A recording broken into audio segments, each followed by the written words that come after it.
Hello friends, welcome to the exam plus point. साथियों, यदि आप किसी कॉम्पिटिटिव एग्जाम की तैयारी कर रहे हैं और उसके अंदर इंडियन पॉलिटी से जुड़े हुए क्वेश्चन पूछे जाते हैं, तो ये क्लास आपके लिए मोस्ट इंपोर्टेंट है। दोस्तों, एग्जाम देने से पहले एक बार ये क्लास को कंप्लीट देख कर जाइएगा। इससे आपका कंप्लीट रिवीजन हो जाएगा। तो चलिए दोस्तों, शुरू करते हैं आज की मोस्ट इंपोर्टेंट क्लास। आज का हमारा पहला क्वेश्चन है, भारतीय संविधान सभा की प्रथम बैठक कब हुई थी? दोस्तों, प्रथम बैठक 9 दिसंबर 1946 को हुई थी। नेक्स्ट प्रश्न है, वो है संविधान सभा के अस्थायी अध्यक्ष कौन थे? दोस्तों, संविधान सभा के अस्थायी अध्यक्ष है डॉक्टर सच्चिदानंद सिन्हा साहब थे, क्योंकि उस समय सबसे बुजुर्ग थे तो इनको बना दिया गया। नेक्स्ट है, संविधान सभा के स्थायी अध्यक्ष के रूप में किसे चुना गया? दोस्तों, अगली ही बैठक में 11 दिसंबर 1946 को डॉक्टर राजेंद्र प्रसाद को स्थायी अध्यक्ष चुन लिया गया। नेक्स्ट है, संविधान सभा की प्रारूप समिति यानी ड्राफ्टिंग कमेटी के अध्यक्ष कौन थे? दोस्तों, डॉक्टर भीमराव अम्बेडकर यानी बाबा साहब हैं, उनको संविधान सभा की प्रारूप समिति का अध्यक्ष चुन लिया गया। नेक्स्ट है, संविधान सभा ने अंतिम रूप से संविधान को कब पारित किया? दोस्तों, आपको पता होगा, प्रस्तावना को ध्यान से पढ़ोगे तो उसमें लिखा हुआ है स्पष्ट रूप से 26 नवंबर 1949 को संविधान सभा ने अंतिम रूप से संविधान को पारित कर दिया गया था। और पारित करने के साथ ही कुछ एक आर्टिकल है वो दोस्तों अपने आप ही लागू हो गए थे। नेक्स्ट है, भारत में संविधान पूर्ण रूप से कब लागू हुआ? यानी उस समय दोस्तों, जब मैंने अभी आपको बताया कि 26 नवंबर 1949 को कुछ एक प्रावधान अपने आप ही स्वतः लागू हो गए थे। लेकिन कंप्लीट संविधान की बात करूं तो भारत में कंप्लीट संविधान है वो 26 जनवरी 1950 को लागू हुआ। नेक्स्ट है, भारतीय संविधान को बनने में कुल कितना समय लगा? दोस्तों, 2 वर्ष 11 माह और 18 दिन के अंदर भारतीय संविधान है वो बन करके तैयार हुआ। नेक्स्ट है, संविधान की कुंजी किसे कहा गया है? दोस्तों, संविधान की जो प्रस्तावना है, प्रियम्बल है, इसे संविधान की कुंजी कहा गया है। ये मोस्ट इंपोर्टेंट सवाल है। इस प्रकार के सवाल आपसे पूछे जा सकते हैं। कई बार संविधान की आत्मा किसे कहा गया है? डॉक्टर भीमराव अम्बेडकर साहब ने संविधान की आत्मा किसे कहा गया है? तो इस प्रकार के सवाल है वे भी आपसे पूछे जा सकते हैं। नेक्स्ट है, भारतीय संविधान में मौलिक अधिकार, फंडामेंटल राइट्स जो हैं दोस्तों, वो किस देश के संविधान से प्रेरित हैं? तो वो यूएसए के संविधान से प्रेरित है, यूएसए के संविधान से लिए गए हैं। नेक्स्ट है, मौलिक कर्तव्य, फंडामेंटल ड्यूटीज जो हैं वो किस देश के संविधान से लिए गए हैं? दोस्तों, वो आपको ध्यान रखना है, रूस के संविधान से, सोवियत संघ के संविधान से प्रेरित है या उनसे लिए गए हैं। सवाल नंबर 11 है दोस्तों, राज्य के नीति निर्देशक तत्व यानी डीपीएसपी है वो किस देश के संविधान से प्रेरित है? वो दोस्तों आयरलैंड के संविधान से प्रेरित है। जब आदमी के पास आय होना शुरू हो जाती है, आय मतलब इनकम, तो वो नीति बनाने लगता है कि अब हम ये करेंगे, अब मकान बनाएंगे, उसके बाद गाड़ी लेंगे, इसके बाद ये करेंगे। तो नीति निर्देशक तत्व है दोस्तों, वो आयरलैंड के संविधान से प्रेरित है। वो ये बात आपको ध्यान रखना है। सवाल नंबर 12 है कि भारतीय संविधान में कुल कितनी अनुसूचियां हैं? दोस्तों, वर्तमान में भारतीय संविधान में कुल 12 अनुसूचियां हैं। अगर मूल संविधान की बात करूं तो मूल संविधान में 8 अनुसूचियां थी। ये बात आपको ध्यान रखना है। नेक्स्ट है, भाषाई आधार पर गठित होने वाला भारत का प्रथम राज्य कौन सा है? दोस्तों, भाषाई आधार पर गठित होने वाला भारत का पहला राज्य है वो आंध्र प्रदेश है। दोस्तों, डॉक्टर फजल अली आयोग था, उसकी सिफारिश पर ये राज्य बनाया गया। आंध्र प्रदेश 1953 के अंदर पहला राज्य, ये आपको ध्यान रखना है। नेक्स्ट है, अस्पृश्यता का अंत, एबोलिशन ऑफ अनटचेबिलिटी इस आर्टिकल के अंतर्गत आता है? दोस्तों, जो अपने मूल अधिकार है उसके अंदर अनुच्छेद 17, आर्टिकल 17 है। इसमें लिखा गया है अस्पृश्यता का अंतर, अनुच्छेद 17 में, याद रखना है आपको। आर्टिकल 17 याद रखिएगा। नेक्स्ट है, भारत का प्रथम नागरिक कौन होता है? दोस्तों, ये राष्ट्रपति है, इन्हें हम भारत के प्रथम नागरिक के रूप में मानते हैं।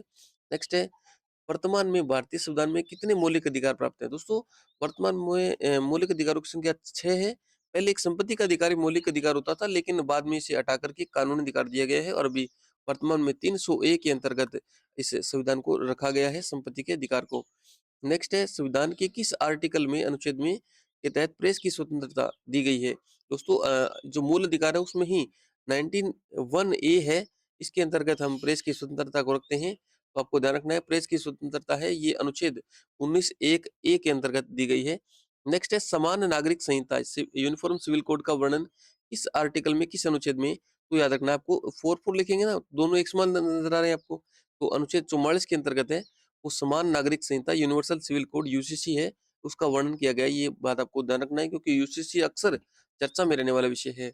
नेक्स्ट है, राष्ट्रपति पद के लिए न्यूनतम आयु सीमा कितनी होनी चाहिए? दोस्तों, न्यूनतम आयु है वो 35 वर्ष आवश्यक है। नेक्स्ट है, राष्ट्रपति को पद की शपथ कौन दिलाता है? दोस्तों, भारत के मुख्य न्यायाधीश यानी चीफ जस्टिस ऑफ इंडिया है, वो राष्ट्रपति महोदय को शपथ दिलाते हैं। तो इस प्रकार 20 सवाल कंप्लीट हो गए। अपना 21वां सवाल है दोस्तों, संसद के 3 अंग कौन-कौन से हैं? काफी बेसिक सवाल है। राष्ट्रपति, लोकसभा और राज्यसभा, इन तीनों को संसद का अंग माना जाता है। नेक्स्ट है, संसद के उच्च सदन यानी अपर हाउस को क्या कहते हैं दोस्तों? राज्यसभा कहते हैं। और लोअर हाउस होता है उसे हम कहते हैं लोकसभा। नेक्स्ट है, राज्यसभा का पदेन अध्यक्ष एक्स ऑफिशियो चेयरमैन कौन होता है दोस्तों? उपराष्ट्रपति होता है, वो राज्यसभा का पदेन अध्यक्ष होता है, ये बात आपको ध्यान रखनी है। नेक्स्ट है, किसी भी सदन का सदस्य न होते हुए भी संसद की कार्यवाही में भाग ले सकता है। कौन? दोस्तों महान्यायवादी, याद रखना है आपको। अटॉर्नी जनरल या भारत का महान्यायवादी है, वो सदन का सदस्य न होते हुए भी संसद की कार्यवाही में भाग ले सकता है। लेकिन जब किसी भी बिल के ऊपर दोस्तों वोटिंग हो रही है तो वो अपना वोट नहीं डाल सकता, ये बात आपको ध्यान रखनी है। अपने मत का प्रयोग नहीं कर सकता। नेक्स्ट है, धन विधेयक या मनी बिल है किस सदन में पेश किया जाता है? दोस्तों आपको ध्यान रखना है, धन विधेयक है वो लोकसभा के अंदर ही पेश किया जाएगा। राज्यसभा को इसमें कोई विशेष शक्ति प्राप्त नहीं है। राज्यसभा मात्र 14 दिन उस विधेयक को रोक सकती है, इसके अलावा उसके पास कोई भी शक्ति नहीं है। नेक्स्ट है, राष्ट्रपति अपना त्यागपत्र किसे संबोधित करता है? दोस्तों राष्ट्रपति अपना त्यागपत्र उपराष्ट्रपति को संबोधित करके देता है, और उपराष्ट्रपति इसकी सूचना तुरंत लोकसभा अध्यक्ष को देते हैं। ये बात आपको ध्यान रखनी है, कई बार ये परीक्षा में पूछा गया है कि राष्ट्रपति अपना त्याग पत्र किसे सौंपते हैं? उपराष्ट्रपति को, और उपराष्ट्रपति इसकी सूचना तुरंत किसे देते हैं? लोकसभा अध्यक्ष को। नेक्स्ट है, भारत के प्रथम राष्ट्रपति कौन थे जो निर्विरोध रूप से चुने गए? दोस्तों नीलम संजीव रेड्डी है, ये निर्विरोध चुने जाने वाले भारत के प्रथम राष्ट्रपति थे। नेक्स्ट है, संसद के संयुक्त अधिवेशन यानी जॉइंट सेशन होता है, उसकी अध्यक्षता कौन करता है? लोकसभा अध्यक्ष। आपको ध्यान रखना है, मोस्ट इंपोर्टेंट सवाल है ये। लोकसभा अध्यक्ष है यानी स्पीकर है लोकसभा के, वो संयुक्त अधिवेशन होता है, जॉइंट सेशन होता है, उसकी अध्यक्षता करते हैं। नेक्स्ट है, राज्यसभा के सदस्यों का कार्यकाल कितना वर्ष होता है? दोस्तों आपको ध्यान रखना है 6 वर्ष। लोकसभा का होता है 5 वर्ष, अक्सर मतलब सामान्यतः 5 वर्ष होता है, और हालांकि समय से पहले भी भंग कर सकते हैं। लेकिन राज्यसभा के सदस्यों का कार्यकाल होता है वो तो दोस्तों 6 वर्ष होता है, यानी एक तिहाई सदस्य हर 2 साल के बाद रिटायर हो जाते हैं, सेवानिवृत्त हो जाते हैं। नेक्स्ट है, लोकसभा की सदस्यता के लिए न्यूनतम आयु कितनी होनी चाहिए? यानी एमपी बनने के लिए मिनिमम एज है वो दोस्तों 25 वर्ष होना आवश्यक है। नेक्स्ट है, भारत के प्रधानमंत्री की नियुक्ति कौन करता है? दोस्तों राष्ट्रपति करता है। यहाँ पर देखिए नियुक्ति शब्द है, कई बार परीक्षा में से पूछा जाता है, भारत के प्रधानमंत्री चयनित होते हैं, नियुक्त होते हैं, निर्वाचित होते हैं, इस प्रकार से प्रश्न पूछ सकते हैं, तो आपको ध्यान रखना है, भारत के राष्ट्रपति नियुक्त होते हैं, सॉरी प्रधानमंत्री नियुक्त होते हैं, और उनकी नियुक्ति कौन करते हैं? राष्ट्रपति महोदय करते हैं। नेक्स्ट है, योजना योजना आयोग यानी अब जिसे हम नीति आयोग कहते हैं, उसके अध्यक्ष कौन होते हैं? दोस्तों पीएम साहब होते हैं, प्रधानमंत्री जी है, वो नीति आयोग के अध्यक्ष होते हैं। नेक्स्ट है, मंत्रिपरिषद यानी काउंसिल ऑफ मिनिस्टर सामूहिक रूप से किसके प्रति उत्तरदायी होते हैं दोस्तों? तो मंत्रिपरिषद है वो लोकसभा के प्रति उत्तरदायी होती है, ध्यान रखना है आपको। नेक्स्ट है, स्वतंत्र भारत के प्रथम लोकसभा अध्यक्ष कौन थे? दोस्तों जीवी मालवंकर साहब, गणेश वासुदेव मालवंकर साहब है, ये स्वतंत्र भारत के प्रथम लोकसभा अध्यक्ष थे, लोकसभा के स्पीकर थे। नेक्स्ट है, सर्वोच्च न्यायालय यानी सुप्रीम कोर्ट के न्यायाधीशों की सेवानिवृत्ति आयु क्या है दोस्तों? यानी रिटायरमेंट की एज है वो है 65 ईयर, ध्यान रखना है आपको। नेक्स्ट है, उच्च न्यायालय यानी हाई कोर्ट के न्यायाधीशों की सेवानिवृत्ति आयु क्या है दोस्तों? वो 62 ईयर 62 वर्ष है, यानी इनमें 3 वर्ष का फर्क है, याद रखना है आपको। सुप्रीम कोर्ट 65 वर्ष, जबकि हाई कोर्ट 62 वर्ष। नेक्स्ट है, भारत का सर्वोच्च सेनापति कौन होता है दोस्तों? भारत की तीनों सेनाओं का सर्वोच्च सेनापति होता है वो राष्ट्रपति होता है, ये बात आपको ध्यान रखना है। नेक्स्ट है, किस आर्टिकल के तहत राष्ट्रपति देश में वित्तीय आपातकाल लगा सकता है? दोस्तों ये आपको ध्यान रखना है, अनुच्छेद 360 के तहत।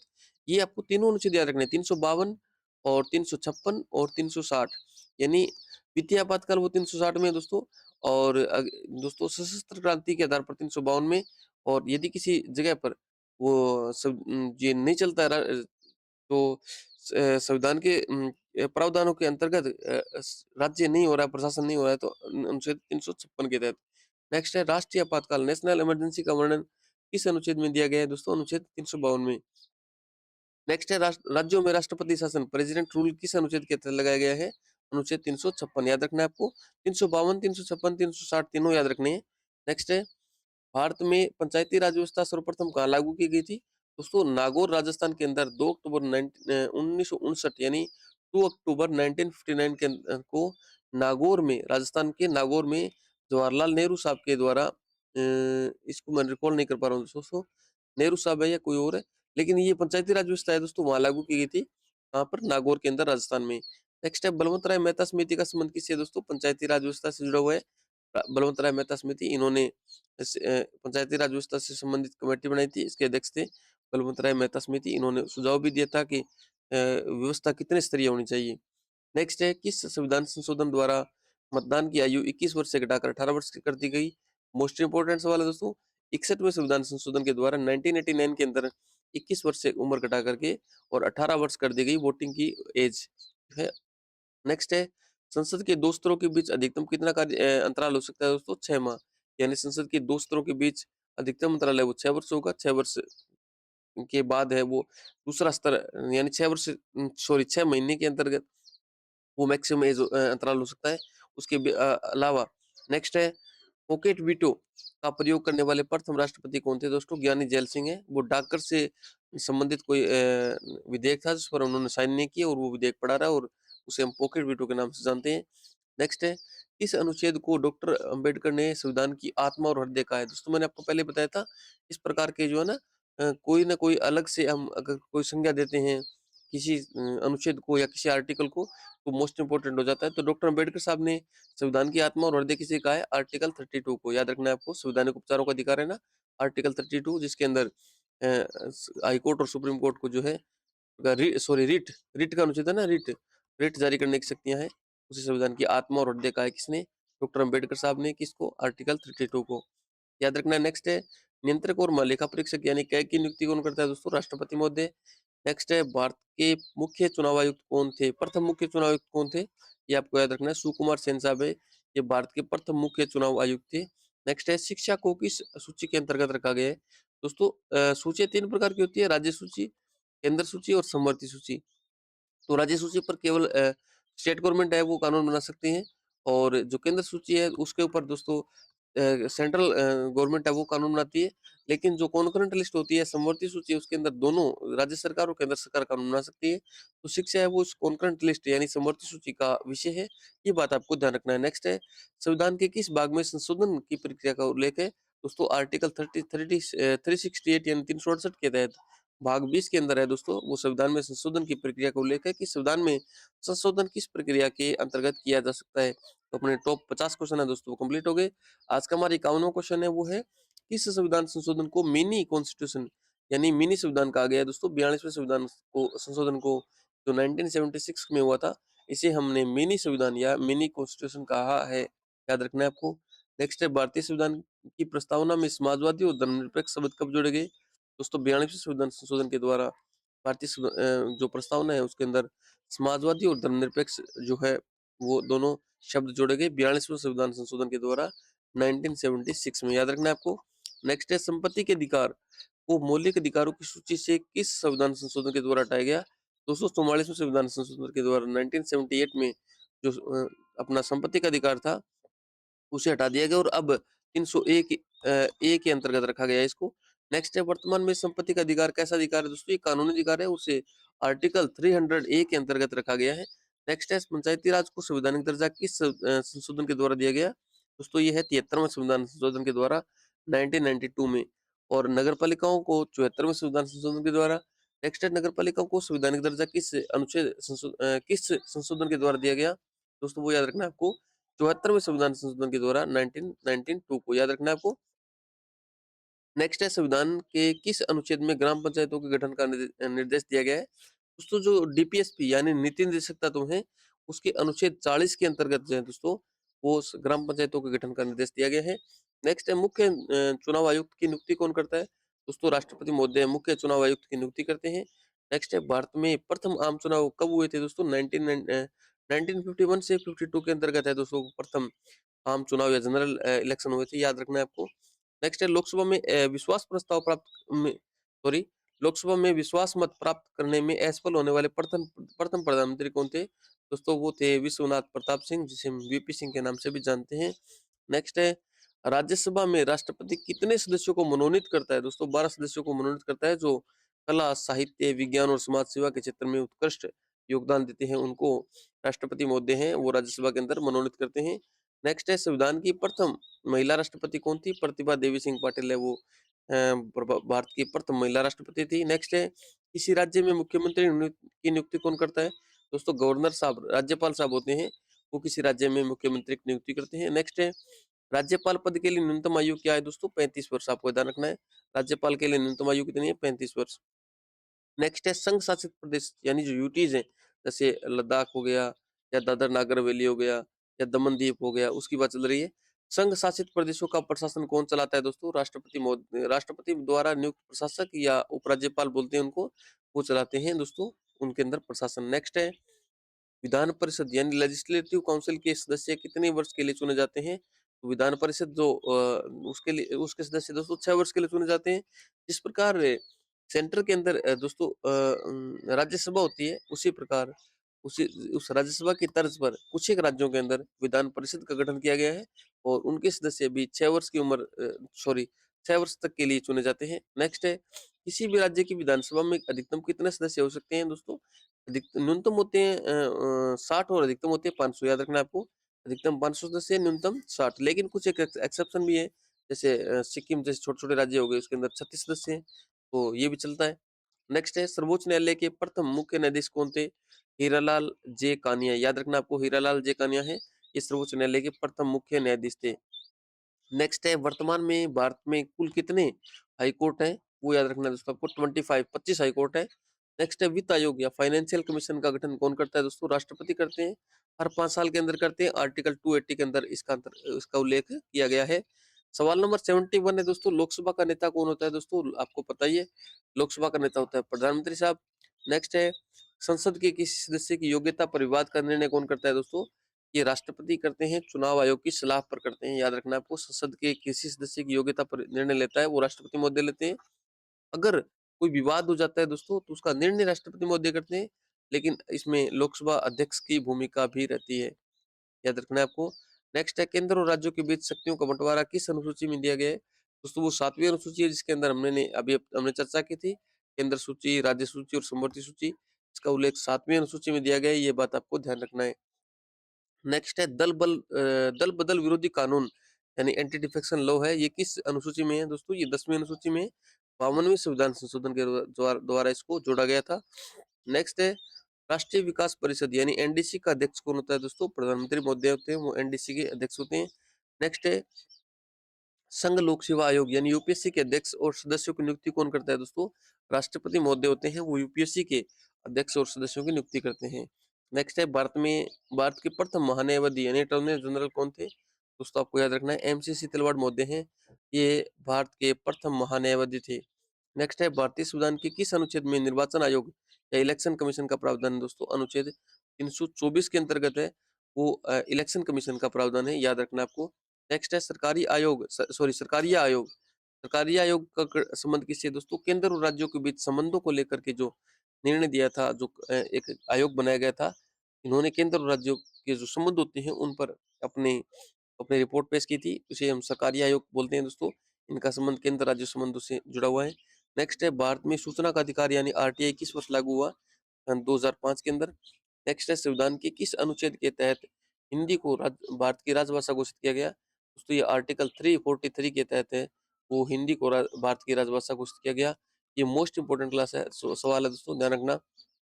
नेक्स्ट है, संसद में शून्यकाल 0 आवर का समय क्या होता है दोस्तों? दोपहर 12 बजे से 1 बजे तक का समय होता है, उसे हम शून्यकाल या 0 आवर के नाम से जानते हैं। नेक्स्ट है, लोकसभा अध्यक्ष अपना त्यागपत्र किसे सौंपता है? लोकसभा उपाध्यक्ष को सौंपता है, और उपाध्यक्ष है वो दोस्तों लोकसभा अध्यक्ष को सौंपता है, ये बात ध्यान रखनी है आपको। नेक्स्ट है, भारत के किस राज्य में सर्वप्रथम अनुच्छेद 356 राष्ट्रपति शासन का प्रयोग किया गया था दोस्तों? पंजाब के अंदर 1951 के 1951 में दोस्तों अनुच्छेद 356 का प्रयोग करके और राष्ट्रपति शासन लगाया गया था पंजाब में, याद रखना आपको। नेक्स्ट है, भारतीय संविधान की 8वीं अनुसूची में कुल कितनी भाषाएं शामिल है दोस्तों? 22 भाषाएं शामिल है, ये बात आपको ध्यान में रखना है। नेक्स्ट है, लोक लेखा समिति यानी पब्लिक अकाउंट कमेटी में कुल कितने सदस्य होते हैं दोस्तों? 22 सदस्य होते हैं, 15 लोकसभा से आते हैं और 7 राज्यसभा से आते हैं। नेक्स्ट है, प्राक्कलन समिति यानी एस्टिमेट कमेटी होती है, उसमें कुल कितने सदस्य होते हैं दोस्तों? उसमें कुल कुल 30 सदस्य होते हैं, सारे लोकसभा से आते हैं। नेक्स्ट है, प्राण और दैहिक स्वतंत्रता का संरक्षण किस अनुच्छेद में वर्णित है दोस्तों? अनुच्छेद 21 में वर्णित है, और इस प्राण और दैहिक स्वतंत्रता का संरक्षण, इसको आपातकाल में भी, इमरजेंसी में भी दोस्तों इसको क्या है, छीना नहीं जा सकता ये अधिकार, ये मूल अधिकार है, मोस्ट इंपोर्टेंट है। नेक्स्ट है, 6 से 14 वर्ष तक के बच्चों के लिए निःशुल्क और अनिवार्य शिक्षा का अधिकार किस अनुच्छेद में दिया गया है दोस्तों? ये आर्टिकल 21A यानी के अंतर्गत दिया गया है कि आपका कर्तव्य बनता है, आपका अधिकार है, 6 से 14 वर्ष तक के बच्चों के लिए निःशुल्क और अनिवार्य शिक्षा का अधिकार है दोस्तों। ये 86वें संविधान संशोधन के द्वारा 2002 में जोड़ा गया है, याद रखना है आपको। अनुच्छेद 21A, याद रखना है, अनुच्छेद 21A। नेक्स्ट है, किस प्रधानमंत्री के कार्यकाल में सर्वाधिक बार अविश्वास प्रस्ताव आया? वो दोस्तों इंदिरा गांधी के समय आया। अपने 90 क्वेश्चन कंप्लीट हो चुके हैं। हमारा 91वां क्वेश्चन है दोस्तों, संविधान के किस भाग में नागरिकता यानी सिटीजनशिप का उल्लेख है दोस्तों? ये भाग 2 के अंतर्गत है, अनुच्छेद 5 से 11 याद रखना है आपको। नेक्स्ट है, भारत के एकमात्र राष्ट्रपति कौन थे जो 2 बार इस पद पर रहे? वो थे दोस्तों डॉक्टर राजेंद्र प्रसाद। नेक्स्ट है, संसद की जननी किस देश की संसद को कहा जाता है दोस्तों?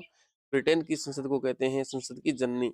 नेक्स्ट है, भारत में एकल नागरिकता यानी सिंगल सिटीजनशिप की अवधारणा कहाँ से ली गई है दोस्तों? ये ब्रिटेन से ली गई है एकल नागरिकता। दोस्तों ब्रिटेन है ना, ब्रिटेन मत पढ़ो, ट्वेलो पढ़ो। ट्वेलो मतलब एक से एकल नागरिकता और दो से द्विसदनीय व्यवस्था, याद रखना आपको। एकल नागरिकता और द्विसदनीय व्यवस्था है वो ब्रिटेन से ली गई है। नेक्स्ट है, संविधान प्रस्तावना की भाषा किस देश से ली गई है दोस्तों? ऑस्ट्रेलिया के संविधान से ली गई है प्रस्तावना की भाषा। नेक्स्ट है, किस अनुच्छेद के तहत राष्ट्रपति को क्षमादान की शक्ति प्राप्त है दोस्तों? आर्टिकल 72 अनुच्छेद 72 के तहत है वो राष्ट्रपति को क्षमादान की शक्ति प्राप्त है। नेक्स्ट है, भारत सरकार का प्रथम विधि अधिकारी या लॉ ऑफिसर कौन होता है दोस्तों? भारत का मान्यवादी होता है जो सरकार को समय समय पर जरूरत पड़ने पर और सरकार का यूं कह सकता हूँ मैं विधि अधिकारी होता है, लॉ ऑफिसर होता है जो कोई भी कानूनी अगर पेच आता है तो उसमें सरकार की मदद के लिए महान्यायवादी की नियुक्ति की जाती है। नेक्स्ट है, वर्तमान में लोकसभा में निर्वाचित सदस्यों की अधिकतम संख्या कितनी हो सकती है दोस्तों? 550 हो सकती है। पहले 552 थी, लेकिन अब जो 2 एंग्लो इंडियन के कोटे से जो 2 सदस्यों को नियुक्त करने की प्रथा थी उसे दोस्तों वो अब प्रथा तो नहीं कह सकता मैं, लेकिन अब जो है नियुक्ति को वो अब सिस्टम खत्म कर दिया गया है। अब टोटल सदस्य हैं वो 550 होते हैं। नेक्स्ट है, संविधान सभा का संवैधानिक सलाहकार यानी कॉन्स्टिट्यूशनल एडवाइजर कौन था दोस्तों? राव साहब, बी एन राव, याद रखना आपको, बी एन राव। दोस्तों अगर मैं कहूँ कि अंबेडकर साहब के बाद सबसे ज्यादा भूमिका किसकी थी तो बी एन राव साहब की थी इसमें संविधान बनाने में। नेक्स्ट है, भारतीय संविधान को हस्तलिखित किसने किया यानी लिखा किसने दोस्तों? आपको याद रखना है प्रेम बिहारी नारायण रायजादा, याद रखना आपको प्रेम बिहारी नारायण रायजादा। दोस्तों इसके अलावा आप पॉलिटी का कंप्लीटली रिवीजन करना चाहते हैं तो टॉप 1000 क्वेश्चन का आप भी एक क्लास महामैराथन क्लास हमने इसी चैनल पर डाल के है, उसे भी आप जाकर के देख सकते हैं और इसे आप आई बटन पर जाकर भी देख सकते हैं। हमने बार बार इसी वीडियो के अंतर्गत आई बटन पे उस क्लास को लगाया है जिसमें टॉप 1000 क्वेश्चन है वो पॉलिटी के लिखे हुए हैं। तो दोस्तों इस चैनल को सब्सक्राइब कीजिए, वीडियो को लाइक कीजिए और अपने दोस्तों के साथ शेयर कीजिए। Thank you.